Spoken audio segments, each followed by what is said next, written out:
지난 영상에서 제시한 익절 구간을 활용하신 분들 수익 실현 축하드립니다. 하지만 놓치신 분들도 걱정하지 마세요. 현재 비트코인은 6% 하락을 보여주면서 많은 개인 투자자들이 혼란스러울 구간입니다. 그런데 오늘 영상을 끝까지 시청하시면 안전한 대응 전략을 완벽하게 준비해드리겠습니다.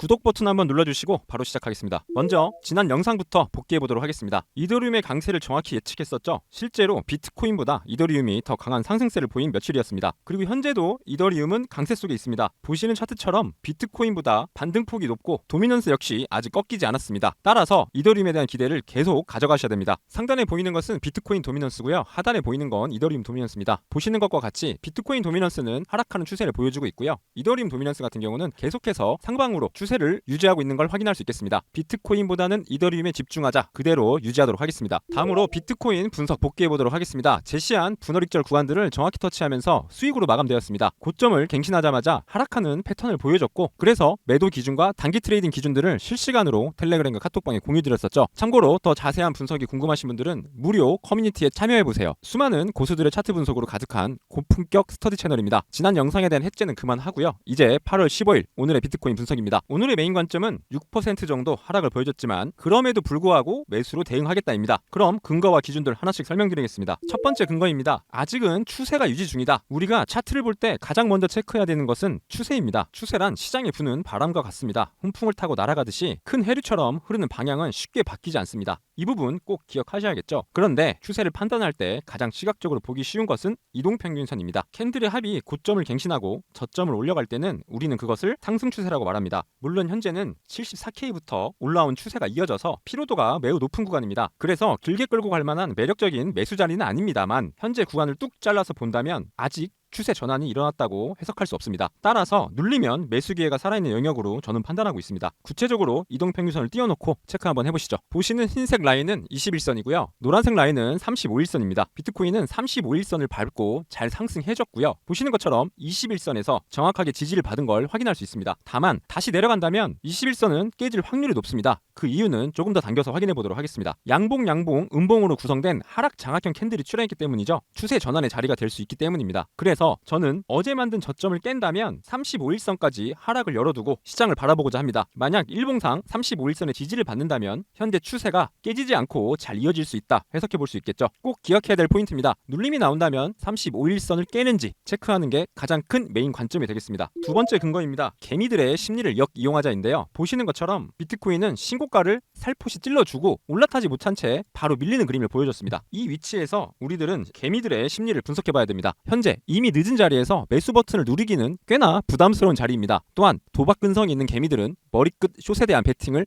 욕심을 낼 수 있는 자리겠죠. 그래서 개미들이 이런 부담스러운 자리에서 롱 버튼보다는 숏 버튼을 많이 누를 수밖에 없는 영역이라고 생각합니다. 하지만 시장은 이러한 개미들을 가만두지 않고 강제 청산시키는 스퀴징으로 털어낼 가능성이 높다고 생각하고 있습니다. 그래서 청산 히트맵 준비했습니다. 실제로 청산 히트맵을 보시면 위쪽에 몰려있는 청산 물량들이 이렇게 노란 바로 보이게 됩니다. 따라서 시장을 움직이는 세력들이 멀리 있는 물량을 먹기 위해서 아래로 움직이기보다는 심리를 역으로 이용해서 위로 한번 찌르면서 개미들을 청산시키는 무빙이 나오지 않을까 생각하고 있습니다. 이런 두 가지 분석을 통해서 매매 전략 세워보도록 하겠습니다. 앞서 말씀드린 35일선을 지켜준다는 전제 아래 비트코인이 다시 상방으로 올라가준다면 1차 분익 자리는 정석적으로 저항이 나올 수 있는 자리입니다. 123.3K를 저는 바라보고 있고요. 양봉 캔들이 음봉 캔들로 전환하면서 숏의 입장에서는 상승을 틀어막은 레벨이라고 저는 해석하고 있습니다. 올라가더라도 한 차례 저항이 나올 거라고 생각하는 구간이기 때문에 안전하게 1차 분익 자리로 체크해 두었고요. 재차 신고가를 갱신하는 흐름이 나온다면 저는 이렇게 고점을 이어준 세 번째 터치 자리에서 윗꼬리가 달리는 저항이 나올 거라고 생각하고 있습니다. 물론 위 영역은 저항대가 없는 무중력 구간이지만 작도상 수많은 트레이더들이 매도 버튼을 누를 수 있는 기준이 되는 자리임을 인지해야겠습니다. 그러고 나서 더 올라가준다면 끝보지 물량 끌고 가시면 되겠습니다. 이렇게 상승에 대한 전략을 말씀드렸지만 충분히 추세가 전환되기도 좋은 위치이기도 합니다. 그래서 35일선이 깨지는 상승에 대한 전략이 폐기 시 어떤 대응이 필요한지 말씀드리도록 하겠습니다. 먼저 일봉상 하락 장악형 캔들이 떴기 때문에 주의해야 되는 구간이라고 인지해 주셔야겠고요. 월가의 트레이더들도 사용하는 TD 시퀀스 지표에 추세 끝에서 나오는 9번 셋업 캔들이 출현했습니다. 참고로 과거에도 9번 셋업이 뜨고 나서 하락으로 전환된 걸 확인할 수 있습니다. 이번에도 상승에 대한 추세의 끝 피로도를 나타내는 9번 캔들이 떴으니까 리스크 관리해 주셔야겠죠. 그래서 앞서 말씀드린 35일선을 이렇게 지키지 못하고 하방으로 빠지고 마감하게 된다면 이평선이 역배열이 되기 좋은 위치로 해석해 볼 수 있겠습니다. 이는 74K부터 올라온 상승 파동에 대한 조정이 컨펌되는 구간이라고 생각하고 되돌림을 대응해야겠죠. 74K부터 고점까지 피보나치를 찍어줬을 때 0.5 되돌림 구간은 99.5K를 나타내고 있습니다. 또한 제가 유의미하게 바라보고 있는 지지 라인들 체크해 보도록 할게요. 저항이 나왔다가 뚫어낸 자리, 그리고 지지가 나왔던 자리들입니다. 만약 35일선을 깬다면 국민 되돌림인 0.5 되돌림과 지지가 나올 수 있는 강한 지지 라인